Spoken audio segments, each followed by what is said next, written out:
Hello, hello, hello. Hello everyone. Magandang araw sa inyo lahat. Nandito naman si Shawi. Ang laging Shawi. Shawi sa pag-ibig. Well, it's okay lang. Kahit sawi man tayo sa pag-ibig, okay lang yan. Yung lahat naman ng bagay may dahilan eh. So lahat din may mga purpose. Bakit nangyayari sa atin yan? Actually, alam ko naman yan eh. Kahit even though na dumating ako sa mga ganitong sitwasyon, alam ko naman yan guys. Sa totoo lang. Kasi alam mo kung bakit alam ko? Dahil alam ko may Diyos. At saka I never ask na or i-blame si God sa mga nangyayari sa buhay ko. No. Yun ang wag na wag yung gawin na i-blame o tanungin siya. No? Bakit nangyayari yan sa buhay mo? Diba? Ako I never ask talaga no. Kasi alam ko naman yun eh. Lahat na nangyayari sa buhay natin ay may purpose. Pero syempre, na kahit alam man natin yun na may purpose na nangyayari sa buhay natin, sa totoo lang, andun pa rin mga tao pa rin tayo na mag-feeling down tayo emotionally. No? So ako talaga, grabe dumaan ka talaga sa tinatawag na emotionally down, talagang drain na rin ako, yung isip ko, yung katawan ko, as in, parang tamad ka nang bumangon, parang tamad mo magtrabaho, pero kung kailangan mo magtrabaho. Sa 2 weeks na yan na pinagdaanan ko, pero tingnan mo naman guys, lahat yan nalalagpasan. No? Kasi sabi ko nga, kahit marami pa tayong kausap, may magpa-doktor ka man or ano man dyan, di ba? Walang ibang tutulong sa atin. Kundi sarili talaga natin. No?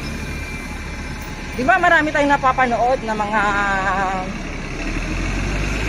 dumaranas na mga depression or something like that, di ba? Marami tayong napapanood na mga ganyan. Yung iba, marami napuntahan ng mga doctors, psychiatrists, basta lahat, counseling, marami yan guys. Pero di bakit hindi pa rin sapat yun sa kanila? It's because hindi nila kayang tulungan sarili talaga nila. So yung sinasabi na ikaw at ikaw pa rin ang makakatulong sa sarili mo. Look at the view. Ah, di ba? Ang ganda ng view. Diba? So, wala naman talaga iba guys eh. Kung hindi mo talaga tutulungan sarili mo at magpakalog mo ka lang talaga dyan, walang mangyayari talaga sa'yo. Kaya sinasabi nila, magtiwala ka lang sa Diyos at magtiwala ka sa sarili mo. Tulungan mo yung sarili mo. Kasi God, andyan naman si God eh. Gagamit naman talaga siya ng instrumento para gabayan ka talaga. Ako grabe. Grabe sa totoo. Thankful ako sa mga tao sa palibot ko talaga. Thankful ako. As in. Pero ika nga, parang minsan nahihiya ka din kasi hindi mo alam na may mga tao din pala na kinukwentuhan mo ay humaharap din sa tinatawag na depression or stress or something like that pa. So yun. Kaya pag alam ko ng nanahimik din ako niyan. Syempre, manahimik ako, mag-pray ako kasi wala ka namang iba talagang kakampi eh. Yung real na kakampi, yung sarili mo pa rin talaga as God. Kaya grateful and thankful pa rin talaga ako sa mga friends ko sa paligid ko, sa palibot ko, sa lahat ng sumuporta talaga sa akin. Kasi kailangan talaga natin din yan guys eh.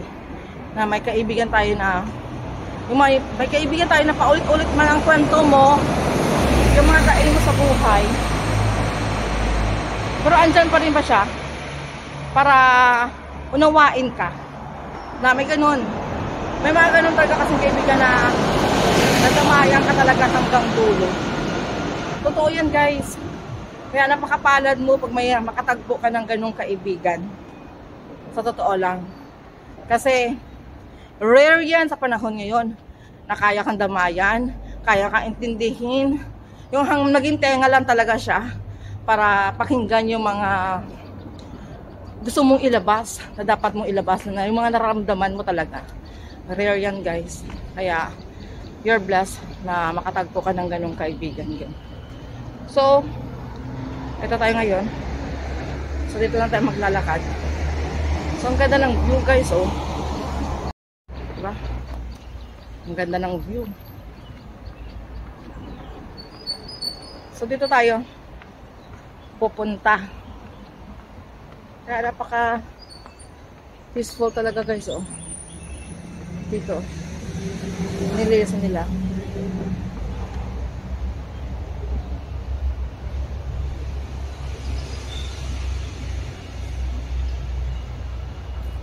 Diba? Oo, yan. So dito lang naman ako mag-walking, maglakad-lakad lang ako. Malapit na kasi ito, lakarin naman talaga papunta sa City 1. No? Lahat ng bagay guys, tandaan nyo yan. Lahat ng pagsubok talaga na dumadating sa atin, totoo talaga yan guys. Hindi yan ibibigay sa atin kung hindi talaga natin kaya. Kaya natin yan. Pero syempre, process naman talaga. Hindi naman kagad-agad ay bangon tayo kaagad, diba? Dumadating talaga tayo sa emotionally down tayo, physically down talaga tayo. Pero kailangan talaga labanan ng isip mo, tibayan ng loob mo. Kasi kung magpapadaig tayo sa tinatawag na sadness, stress, anong klaseng stress na hinaharap mo sa buhay mo, kung magpapadaig tayo guys, tayo pa rin talaga ang talo. Kaya kung feeling mo na talagang down na down ka, just pray, mag-meditate. Yun lang ang masasabi ko. Iiyak mo lahat yan sa kanya. Sa totoo lang. Dahil pag after mo maiyak yan sa kanya, gagaan ang pakiramdam mo. Tingnan nyo ang balete. Uy, ilamok.